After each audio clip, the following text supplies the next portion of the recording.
J'aimerais ce soir parler, bien sûr en faveur de l'indépendance, avec cette grille d'analyse que j'ai développée, que j'ai défendue dans 2 ouvrages. Le premier, ou le dernier ici, que j'ai fait paraître il y a quelques mois seulement, L'indépendance par la République, de la souveraineté du peuple à celle de l'État, chez Fidesz. Et le premier était le prix Si républicain à l'usage des Québécois, toujours chez Fidesz, qui est paru l'an dernier. Donc ce que j'aimerais faire ce soir, c'est de parler de cette grande idée du modèle républicain pour repenser l'indépendance. J'en ai peut-être pour 25 minutes, parce que j'aime bien pouvoir me profiter du temps d'échange et de discussion avec les gens. Les militants que vous êtes, la plupart d'entre vous, vous avez toujours quelque chose à dire, donc j'aime pouvoir profiter de l'occasion de pouvoir discuter, échanger avec les gens-là, plutôt que moi d'y arriver et parler pendant 1 heure, après ça on perd le fil. Donc je vais m'en tenir à mon propos ici avec ce que j'ai décrit. L'un des plus grands dangers qui guette aujourd'hui le projet de l'indépendance du Québec est celui d'une perte de sens. Je vais essayer de m'installer comme il faut. Ça marche comme ça? Ce danger se laisse évidemment notamment voir chez les plus jeunes générations de Québécois, lesquels ne reconnaissent plus aussi facilement en lui que les générations précédentes. Les Québécois qui sont nés, qui sont arrivés au pays après 1995, ne sont pas pour autant tous devenus fédéralistes. Tant mieux. Mais ce qu'il faut remarquer, c'est que leur adhésion au projet d'indépendance n'est pas aussi marquée que les générations précédentes. Leur manque d'adhésion au projet indépendantiste tient plutôt en grande partie au fait qu'ils ne savent plus très bien à quoi tout cela rime. Pour le dire simplement, pourquoi l'indépendance du Québec en 2015? Et bien sûr, les plus vieilles générations, ou ceux qui ont milité depuis plus longtemps, savent très bien, savent naturellement apporter une réponse à cette question, si bien que se poser une telle question apparaîtra en quelque sorte inutile. Mais le problème est de fond. Pour les Québécois qui n'endossent pas la thèse indépendantiste, pour ceux qui ne se reconnaissent pas dans ce projet politique, ils ne comprennent pas d'abord et avant tout ce que ça signifie en 2015. Pour les militants de la cause indépendantiste, on comprend très bien, puisque cela va de soi que la condition normale de tout peuple est celle d'être libre. En ce sens, l'indépendance du Québec sera en quelque sorte la condition normale, naturelle du peuple québécois. Le problème qui se pose, c'est que pour certains de nos compatriotes, certains des Québécois, il est tout autant naturel pour le Québec de faire partie du Canada, d'autant plus qu'il y a depuis sa fondation en 1867. Donc le caractère normal ou naturel qui serait celui de l'État du Québec en état normal, indépendant, est contrecarré par cet argument qui est endossé par ceux qui ne souscrivent pas à la thèse indépendantiste, nos collègues, nos amis ou compatriotes fédéralistes, qui eux voient plutôt que finalement la place du Québec est dans le Canada. Et ça, il faut faire attention d'ailleurs, puisque le temps joue à notre défaveur. Puisque plus longtemps que le Québec ferait partie du Canada, plus il sera difficile de pouvoir en sortir. Puisque fondamentalement, le temps est toujours un processus de légitimation politique. Plus le Québec reste dans le Canada, plus il sera difficile d'en sortir, puisque plus naturellement sa place sera dans cette institution politique. Donc les fédéralistes ont très bien compris cela. Ils ont très bien compris cela, ils savent que le temps joue en leur faveur. Il est à nous de prendre le pied de cette stratégie pour en mettre une qui nous permettrait de reprendre l'initiative. J'en reviendrai tantôt avec ce que je vais mettre là-bas. Donc cette perte de sens de l'option indépendantiste est assez récente. Elle semble, à mes yeux, s'accentuer. Lorsqu'elle émerge, l'option dans les années 60, tous les Québécois, à peu près tous les Québécois, comprenaient assez bien ce que signifiait l'indépendance du Québec. L'indépendance devait marquer en quelque sorte l'aboutissement logique du processus d'émancipation collective qu'aurait été la Révolution tranquille. Après un rattrapage économique dans les années 60, après l'affirmation d'une culture renouvelée avec la création d'institutions culturelles propres au Québec, après l'expression d'ambition internationale pour le Québec, pensons à la doctrine Gérin-Lajoie, après la création d'institutions nouvelles, étatiques à caractère national, avec la formation d'institutions propres au Québec, pensons au Cégep, pensons au CLSC, à la Caisse de dépôt, après la formation d'une nouvelle identité nationale, pensons au Canadien français, à Québécois, il apparaissait tout à fait normal, dans la suite logique, que les Québécois se donnent un État complet. Donc dans les années 60, même ceux qui n'étaient pourtant pas favorables à l'option indépendantiste savaient tous très bien en quoi tout cela consistait. Tout le monde comprenait aisément ce que ça signifiait l'indépendance du Québec. Ça devait servir à parachever le processus d'émancipation collective de la Révolution tranquille. Telle était la manière dont le projet était présenté au moment de son émergence, au moment de la Révolution tranquille. En 2015. En 2015, quelles sont les raisons fondamentales pour lesquelles le Québec devrait accéder à l'indépendance? ce sens, cette signification qui était celui du projet dans les années 60, ne tient bien sûr qu'aujourd'hui la route. Hein? Donc il faut repenser ce sens. Il faut redonner une réponse actuelle et renouvelée à la question « Pourquoi faire du Québec un pays ?» Vouloir redonner un nouveau sens au projet indépendantiste exige de repenser ce projet, je pense, à l'extérieur du paradigme. J'emploie un terme très complexe. Bonjour Claudette. Bienvenue. Trois-Rivières.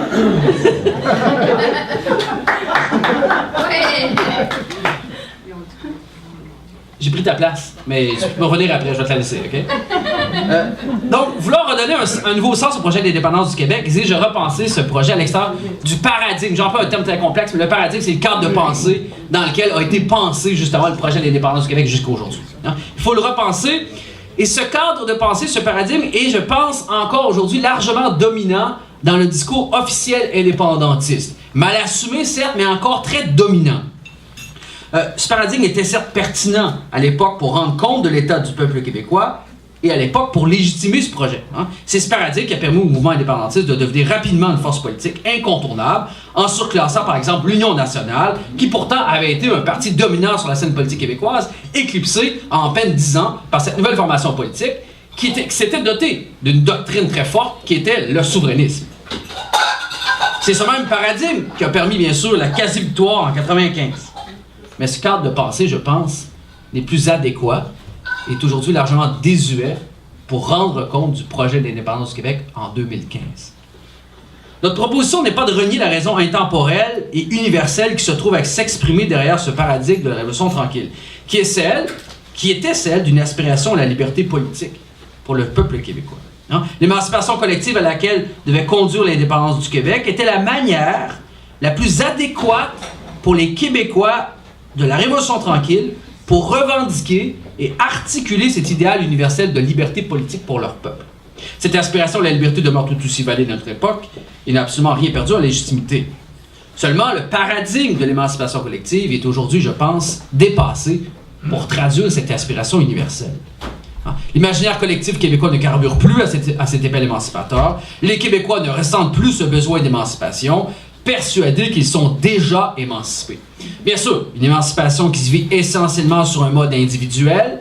Sur le plan personnel, les Québécois ne se perçoivent absolument plus aujourd'hui comme ces nègres blancs d'Amérique, hein? Une image forte à laquelle de nombreux Canadiens français pouvaient s'identifier dans les années 60. On ne trouve absolument plus cette idée, cette image dans l'imaginaire collectif des Québécois, et encore moins, bien sûr, chez les plus jeunes générations de Québécois. Bien sûr, évidemment, ce sentiment fait l'impasse sur la dimension collective de cette émancipation, qui, elle, est à faire au complet. Tant son temps que notre destinée est entre les mains d'une autre nation, on ne pourra jamais affirmer que le peuple québécois est émancipé collectivement. Mais donc, la dimension individuelle ou personnelle est venue qu'à s'imposer dans l'imaginaire collectif, si bien que les Québécois aujourd'hui ne se sentent absolument plus les inférieurs des Canadiens ou des Américains ou des Anglais, comme on peut les appeler à l'époque. Donc, l'idéal d'émancipation, aujourd'hui, ne rime plus à rien dans l'imaginaire collectif québécois. Pourtant, le discours officiel indépendantiste reste encore, néanmoins, largement attaché à cet imaginaire, à cette manière inconsciente de rendre compte de ce projet émancipateur. Et là, je vais me permettre d'illustrer mon propos avec un ouvrage qui est paru récemment par le sociologue Jacques Beauchemin. Jacques Beauchemin fait apparaître un ouvrage récemment qui s'appelle « La souveraineté en héritage » chez Boréal. Il dresse essentiellement dans cet ouvrage un constat. Il nous dit « La fenêtre historique qui a représenté la Révolution tranquille pour la réalisation de l'indépendance du Québec est en train de se refermer. » C'est-à-dire que cette période historique de chambardement sans précédent, de rattrapage collectif, a constitué une conjoncture extrêmement favorable à l'articulation de l'indépendance du Québec, et cette conjoncture est aujourd'hui en train de s'effacer. Beauchemin lance ainsi un cri de cœur. Si l'on ne réalise pas l'indépendance du Québec rapidement, demain, il sera tôt ou tard. Nous sommes à l'heure de la dernière chance. Ce sont les propos de Beauchemin.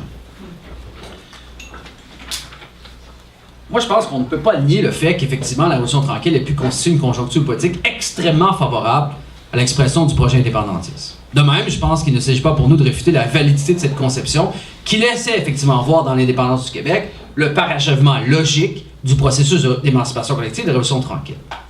Mais contrairement à ce que soutient Beauchemin, le danger à mes yeux n'est pas tellement de ne pas réaliser rapidement l'indépendance Évidemment, en toute franchise, le mieux serait évidemment le plus rapidement possible, là, j'en conviens, mais de persister à penser que c'est le même paradigme qui a permis à l'option indépendantiste d'émerger dans les années 60 qui pourra aujourd'hui nous conduire vers la liberté.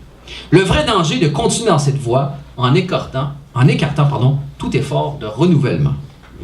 Ainsi, le projet indépendantiste risque-t-il alors de devenir complètement désuet, inadéquat et dépassé? Si ce projet meurt dans les années à venir, ce n'est pas parce que la fenêtre historique ayant rendu possible sa réalisation se sera refermée, mais parce que les indépendantistes eux-mêmes auront été incapables de repenser ce projet à l'extérieur d'un paradigme devenu au fil du temps inactuel et donc désuet. Ça, c'est notre tâche comme indépendantistes.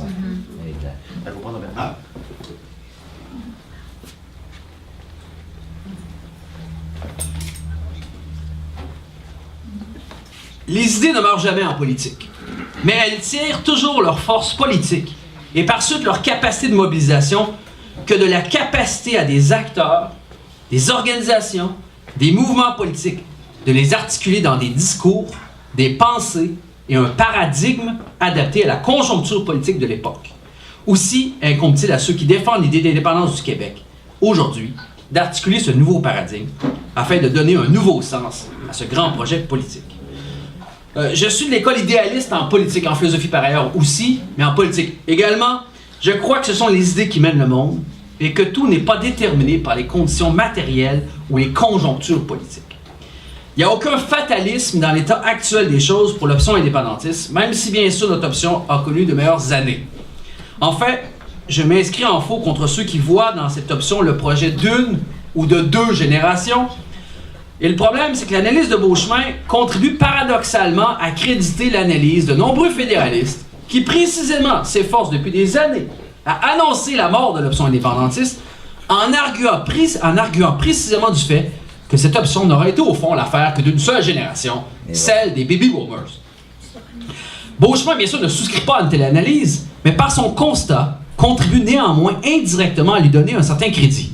Il est en effet difficile de ne pas sentir derrière l'appel de Beauchemin une intimation directe adressée à sa génération afin qu'elle réalise l'indépendance avant qu'elle ne quitte la scène.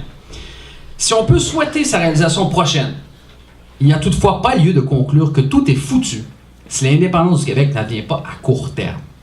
Pour peu que l'on parvienne à imaginer un nouveau paradigme pour donner sens à ce projet, celui-ci demeure aujourd'hui tout aussi pertinent ou tout aussi actuel qu'il pouvait l'être dans les années 60. C'est là tout le sens d'une proposition républicaine en faveur de l'indépendance.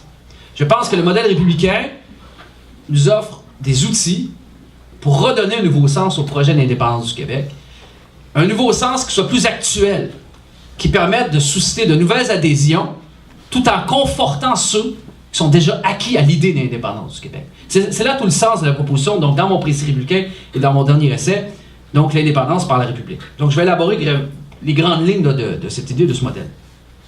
Donc repenser le projet d'indépendance par la voie républicaine passe d'abord et avant tout par reconnecter ce projet avec le principe de la souveraineté du peuple.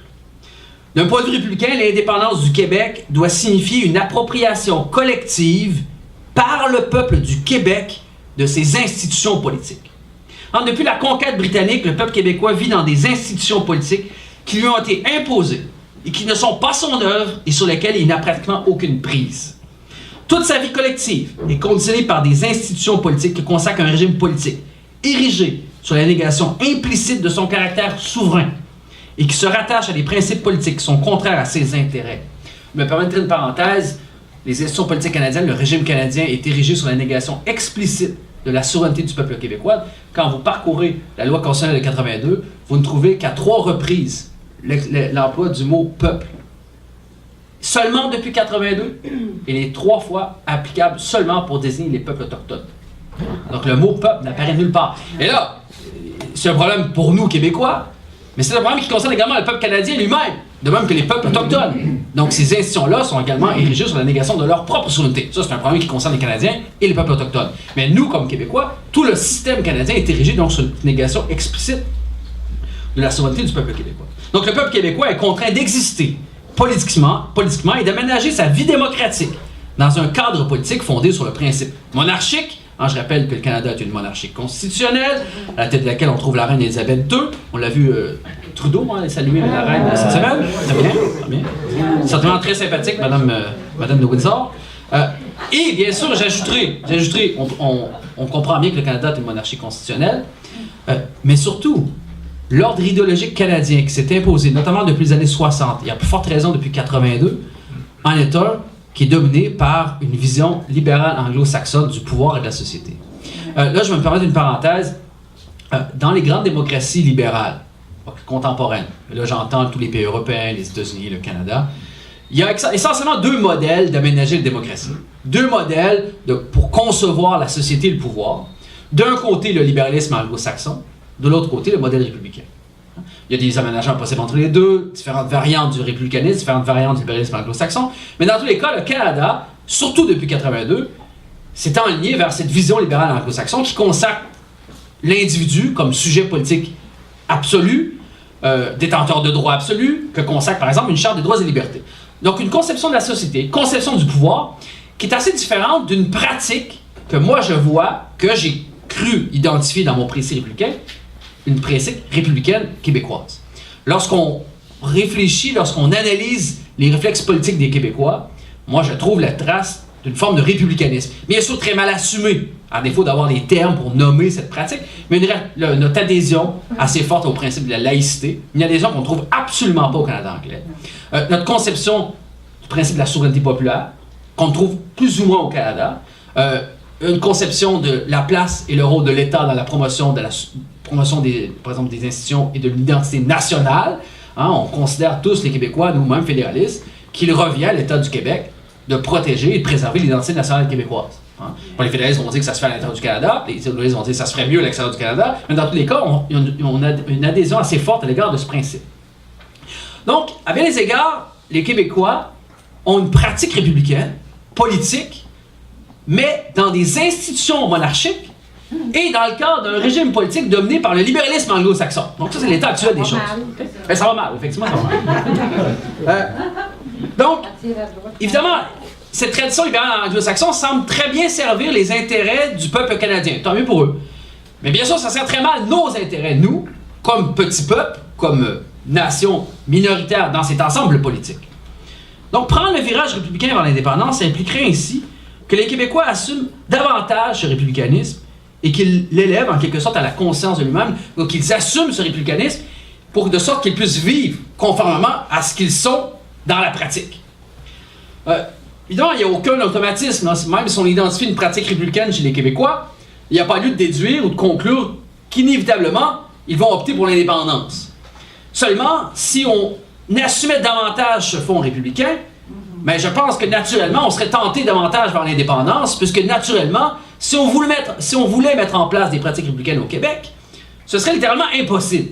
On ne peut pas construire une république dans un régime monarchique dominé par un ordre idéologique libéral anglo-saxon. Si le peuple québécois s'est décidé à assumer pleinement son républicanisme, tout cet effort en ce sens se heurterait inévitablement à l'ordre politique canadien. Imaginons-nous, les élus québécois auraient beau, au nom du modèle républicain, inscrire par exemple le principe de la laïcité dans une grande charte québécoise. Ils auraient beau renforcer la loi 101, soustraire le Québec à l'application du multiculturalisme canadien au nom d'une pratique d'intégration plus républicaine, épouser un modèle d'intégration résumant républicain, définir une forme de citoyenneté québécoise plus active, à la différence de la conception plus passive qu'on trouve dans le libéralisme anglo-saxon. On aurait beau abolir le poste de lieutenant-gouverneur du Québec, on aurait beau cesser d'exiger que les députés qu'ils prêtent serment à la reine, et bien toutes ces mesures républicaines ne suffiraient à asseoir la légitimité institutionnelle du modèle républicain, tant et aussi longtemps qu'elle continue à s'inscrire dans le présent ordre constitutionnel et idéologique canadien. Ainsi, reconnaître l'indépendance avec le principe de la souveraineté populaire doit permettre de concevoir ce projet comme l'expression de la volonté collective du peuple québécois, lequel entreprendra ainsi, en faisant sécession du Canada, de se doter d'institutions politiques bien à lui, conformes à ses valeurs, garantes de l'intérêt général et qui pourront exprimer adéquatement ses ambitions collectives. Donc, prendre la voie républicaine vers l'indépendance exige d'abord de rompre avec cette impression largement partagée chez les Québécois qui rattache le projet indépendantiste davantage, malheureusement, à l'idée de la souveraineté de l'État du Québec, plutôt qu'à celle de la souveraineté du peuple québécois. Donc, distinction de souveraineté d'État, souveraineté du peuple. Cette répression est bien sûr en bonne partie alimentée par le discours indépendantiste officiel. Hein. Dans cette perspective, l'indépendance du Québec marquerait, c'est une manière dont on a donné sens à ce projet dans un discours officiel, notamment de certaines formations politiques. Hein. L'idée, c'est que l'indépendance du Québec marquerait le passage pour le Québec du statut de demi-État à celui d'État complet, ou souverain, et cela grâce au rapatriement de pouvoirs actuellement détenus par le gouvernement fédéral, c'est-à-dire on rapatrie tous les pouvoirs définis par l'article 91 de la loi constitutionnelle 82, on les rapatrie au Québec. Alors l'indépendance servirait ainsi à consolider les pouvoirs de l'État du Québec. En ce sens, le projet indépendantiste s'apparenterait ainsi à une sorte de super arrangement politique visant le transfert de champs de compétences en 2 ordres de gouvernement. Il n'y a assurément rien dans tout cela pour enthousiasmer celui qui n'est pas encore acquis à l'idée d'indépendance du Québec. Rien non plus pour stimuler l'ardeur politique d'un peuple appelé à prendre en charge son destin politique. La question de la souveraineté du peuple est ici laissée en marge de ce projet, puisque cela ne la concerne que indirectement. Ce qui est visé ici est la souveraineté de l'État du Québec. Or, cette perspective doit être renversée.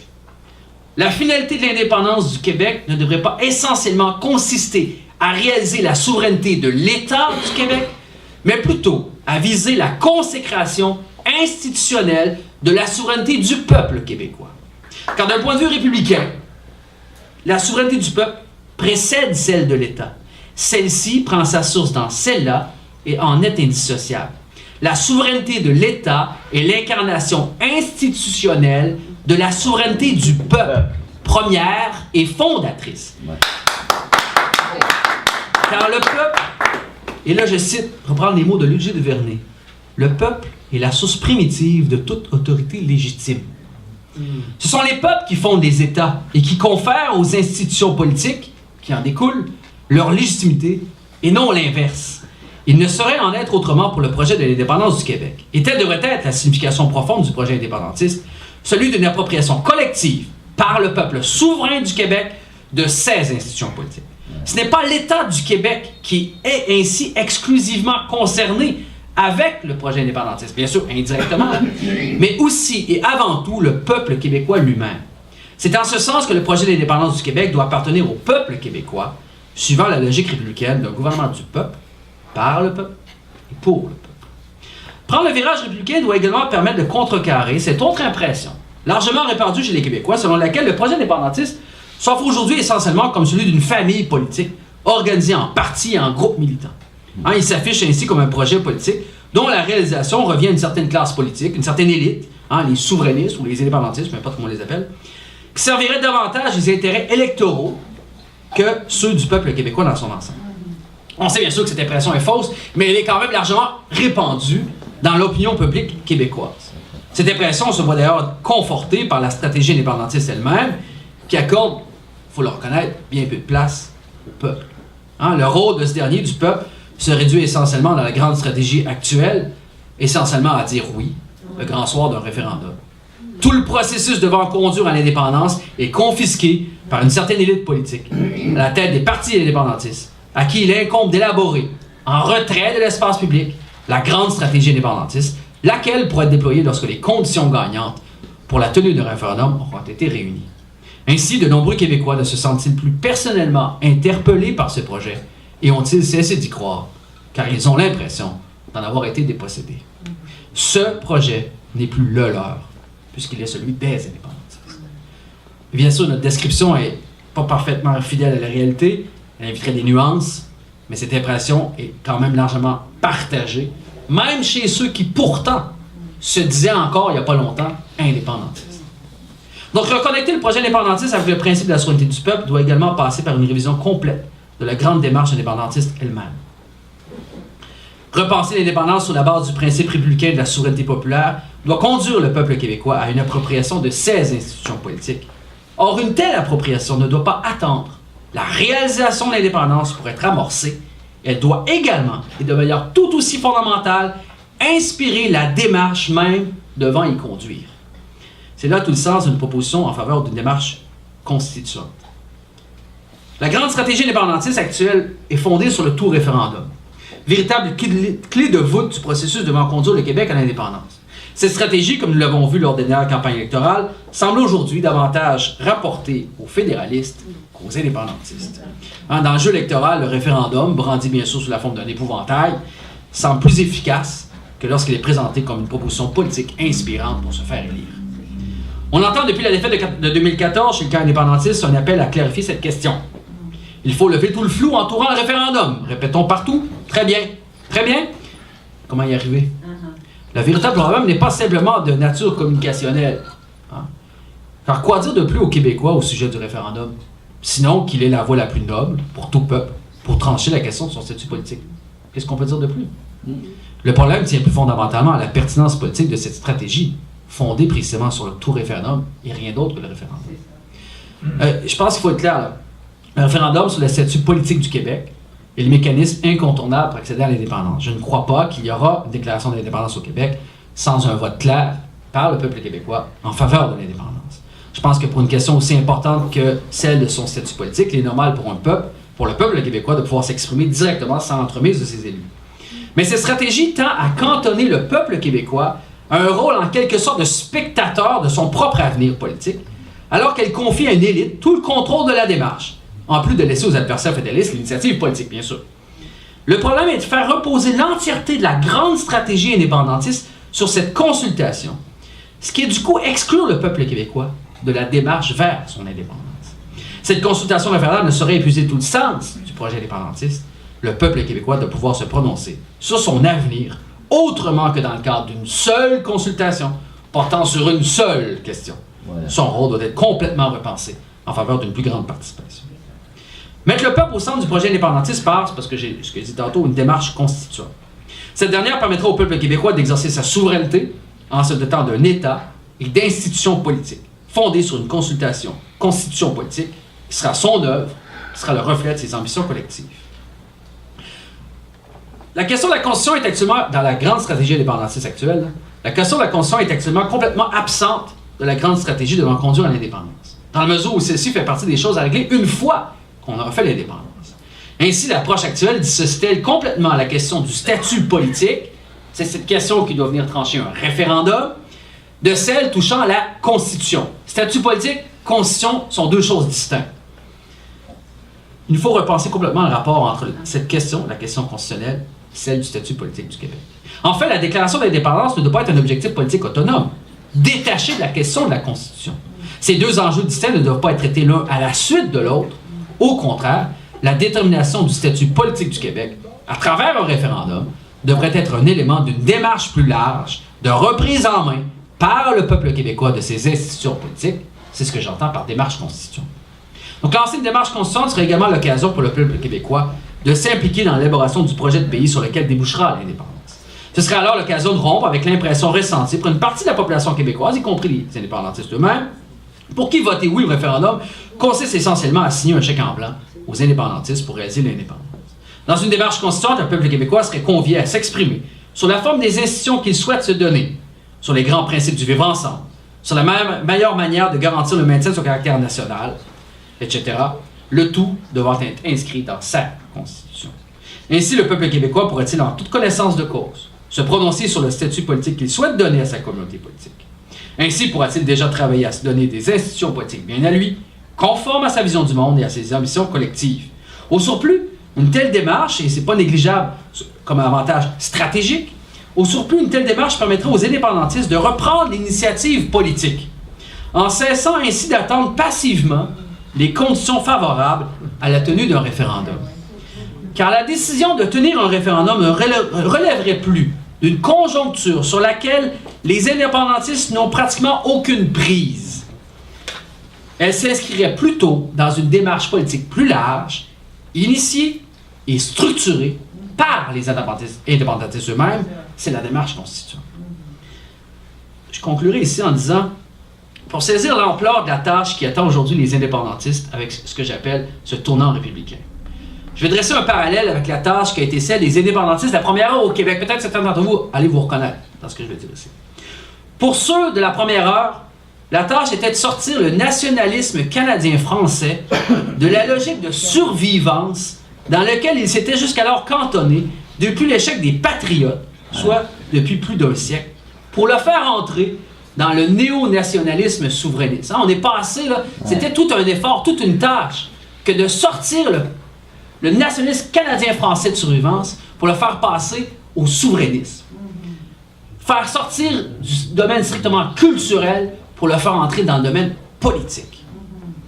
La tâche n'a pas été facile. Celle à laquelle sont conviés les indépendantistes de 2015 ne l'est pas plus. Il faut aujourd'hui sortir les indépendantistes québécois de cette logique d'émancipation collective pour le faire entrer dans celle de l'appropriation collective par le peuple québécois de ses institutions politiques. C'est de la souveraineté du peuple québécois dont il s'agit avec le projet d'indépendance du Québec. De cette souveraineté que bafoue le présent régime canadien et qui contraint le peuple québécois à vivre dans des institutions politiques qui ne sont pas son œuvre, sur lesquelles il n'a aucune prise et qui ne servent pas, ou très peu, ses intérêts. Le modèle républicain nous offre des outils et un nouveau paradigme pour réussir une telle transition. Car il ne fait nul doute à mes yeux que la voie républicaine est la plus sûre vers la République libre du Québec. Bravo!